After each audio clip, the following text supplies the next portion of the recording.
top story tonight, politics, shifting fortunes on the campaign trail ahead of the New Hampshire primary.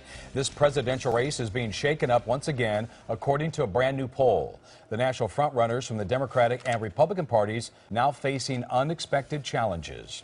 The national race for president is tightening among both the Democrats and Republicans. And in the early voting state of New Hampshire, Hillary Clinton is struggling while Donald Trump is watching two rivals surge. KCAL 9 political reporter Dave Bryan joins us now with a look at what new polling is saying about Tuesday's New Hampshire primary. Dave? Well, I think for one thing, we know why Hillary Clinton came out so aggressively in the debate last night. You'll see what I mean in just a minute. These polls, a national poll of Democratic voters and a New Hampshire poll of Republican voters, could signal some big changes in both parties' presidential races. And it may push some of the candidates who've looked like shoo-ins to ramp up their game. A new national poll just out contains what may be some shocking news for Democrats. Bernie Sanders in the poll now trails Hillary Clinton by only 2 points, a statistical tie between them across the country. This is a national poll. His supporters attending a sold-out Red Hot Chili Peppers musical fundraiser for the Sanders campaign in downtown L.A. waited in long lines, with tickets reportedly going for anywhere from $40 to $2,700. They were thrilled to hear about the new poll. You think of where he was when he started out. Nobody heard of him. The media wasn't covering him. He managed to get into a statistical dead heat with a person who the establishment is backing. The establishment Democratic Party, the establishment media. I think it's his integrity. I think that most people are feeling and seeing the truth behind everything going on in this country.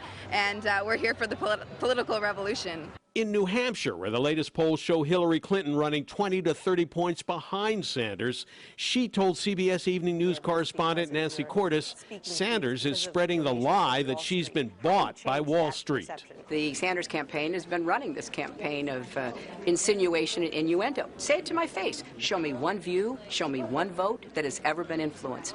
I take my responsibility, the people that I serve, really seriously. But I'm tired of this, smear campaign that they've been, trying to get people to buy into, and enough is enough. Cordes asked Clinton why she took large speaker fees from Wall Street firms, knowing full well she was going to run for president.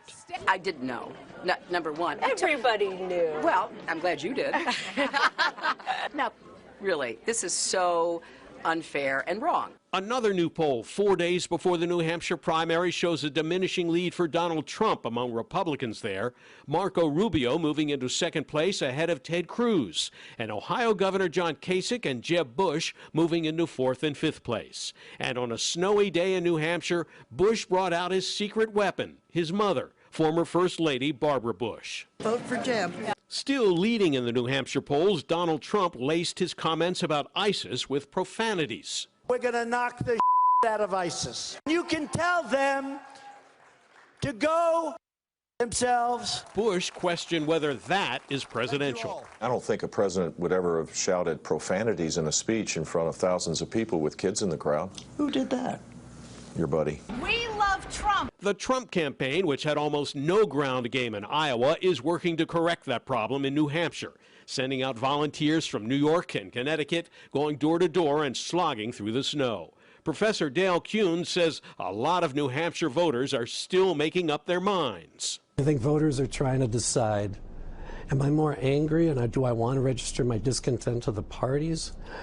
Or am I going to step back and say, who do I want to be president? My mind isn't going to be made up until I sit in that booth. I'm kind of stuck, I haven't declared a party. Marco's running for president to expand the American dream. Trying to help those voters decide, the Marco Rubio campaign has assembled statewide phone banks like most of the other campaigns. And Governor Chris Christie presided over his 65th town hall meeting in the state, warning voters not to fall for Trump or Rubio. If you reward those folks who don't show up here, then there's no reason for New Hampshire to be first. Well, we mentioned Christie was attending his 65th town hall meeting in the state, but that's not the most. Ohio Governor John Kasich held his 100th New Hampshire town hall meeting today, and it may be paying off. As we mentioned, Kasich has moved into a competitive fourth place in the polls there, ahead of Bush and Christie, after finishing far down the list in Iowa, guys. Yeah, Dave, which of the candidates do you think have the most at stake in New Hampshire? Let's start at the top. Okay. I think the two candidates who have the most at stake are two of the leaders, Donald Trump and Hillary Clinton. He needs to win in New Hampshire, or his claim to be a leader who knows how to win will be sorely tested. And she needs to avoid a 20 or 30-point blowout in New Hampshire, because that kind of result, coming on the heels of today's national poll showing a dead heat, would give Sanders a ton of momentum going into South Carolina. Lena?